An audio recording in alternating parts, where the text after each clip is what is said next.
Should Christians believe in hell? Some groups, particularly the Seventh-day Adventists, and more known, the Jehovah's Witness, deny the existence of hell. They believe that the wicked are simply annihilated or cease to exist, and that there is no place or state of being of eternal punishment and torment. In this video, I'm going to compare the traditional Christian doctrine of hell with that of which the Watchtower Watchtower or Jehovah's Witness teach. Okay, and then I'm going to go into Scripture and show which one Scripture supports. First, I want to clear up the misconception of what is hell. Secular society depicts hell as this place with these people in ragged clothing in fiery caves with the devils pinching them. That's not what hell is. Okay, I'm going to give you the definition from the Catechism of the Catholic Church. The reason I'm using the Catechism is because most Protestant groups, as well as the Orthodox churches, agree with this definition. This is from paragraph 1035. The teaching of the Church affirms the existence of hell and its eternity. Immediately after death, the souls of those who die in a state of mortal sin descend into hell, where they suffer the punishments of hell, eternal fire. The chief punishment of hell is eternal separation from God, in which alone man can possess the life and happiness for which he was created and for which he longs. The only thing that's different between that Protestants may not agree with this is the reference to mortal sin, but I have a video talking about the degrees of sin that you could watch that talks about that. Okay, but hell is basically the state of being separated from God, and since God, the very substance of God, is love, you're separating yourself from everything that's good, love, happiness, your friends, your family, everything that's good that comes from God, you're being separated from. And that man longs for this, the soul longs for this, and so that's the main punishment of hell is the separation from God, as well as the physical and spiritual and psychological punishments. Okay, now I'm going to make a differentiation between these three terms: Sheol, Hades, and Gehenna. Sheol and Hades and Gehenna are usually confused. Many times they're confused. Sheol and Hades are the same thing. In the Old Testament, the place of purification or punishment, where you can either go to heaven or to hell. Right? Sheol is the Hebrew word, Hades is the Greek word. In the New Testament, it's basically a place where the righteous waited, or the righteous and the unrighteous waited. And Jesus went down into Sheol or Hades, and he brought the righteous up with him to heaven. In the Apostles' Creed, which is compiled by the apostles in the first century, it says he descended into hell. On the third day he rose again. So they don't talk about hell, the everlasting fire, but Hades or Gehenna, or Hades or Sheol. Okay. Now the last term, Gehenna, is the Hebrew word which means a place of everlasting punishment. Okay, so this is what we're talking about when we mean hell.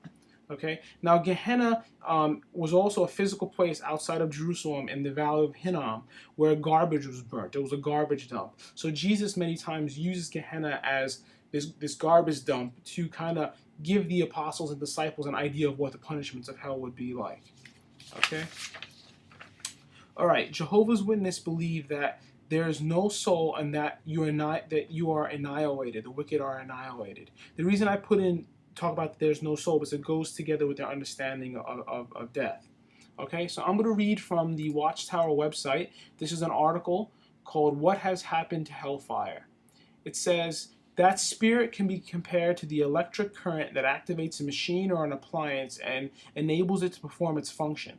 Just as the current never takes on the features of the equipment it activates, the life force does not take on any of the characteristics of the creatures it animates. It has no personality and no thinking ability. So they're talking about the soul. They believe the soul or the spirit, they don't believe in the soul or spirit, they believe that there's an electric force inside of you and that it has no personality and that it has no thought process. So basically when you die, that electricity is out of you and you're just dead. So there's no consciousness upon death, and you lie in the common tomb.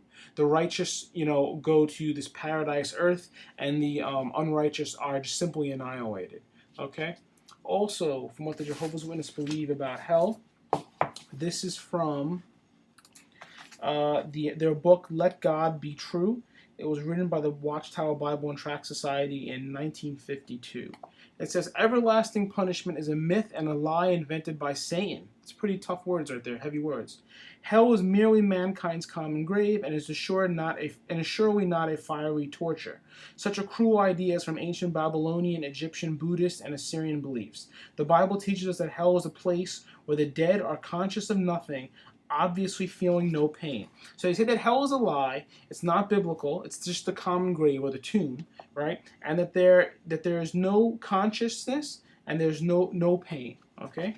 Now moving ahead, it says, but eternal torment can hardly be considered a place of protection, and Christendom teaches that no one will be delivered from it. The Christendom's doctrine of hellfire is unbiblical. When Jehovah's Witnesses say Christendom, they mean the Catholics, Orthodox, and Protestant. That they say Christendom's the false religion, and they're the true Christians. That's what they say. Okay, so they're saying that that this is completely false and it's unbiblical. So. Now, I'm going to get to the Bible in a second, but I want to just address the Jehovah's Witness understanding of being annihilated. It's called annihilationism. This was an idea that was made popular in the 1840s amongst the Millerites. William Miller was this Baptist preacher who believed in the imminent coming of Christ. And he believed in 1844 Christ was going to return and rapture everyone up to heaven.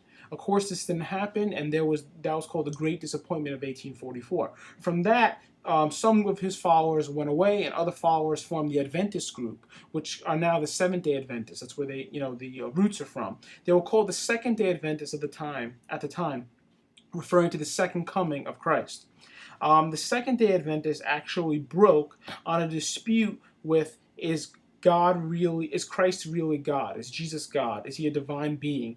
The Charles Taze Russell, who was an Adventist and the founder of the International Bible Students, which we known today as the Jehovah's Witness, believed that Jesus isn't God, and this is a heresy in the first century. The second century, known as Arianism, that Jesus isn't God. So he formed the Jehovah's Witness. Okay, now this is the end of video 1. I just wanted to give you a little bit of history right there. In video 2, I'm going to go into all the biblical passages as well as what the early church fathers believe on concerning hell. Okay, so check me out in video 2.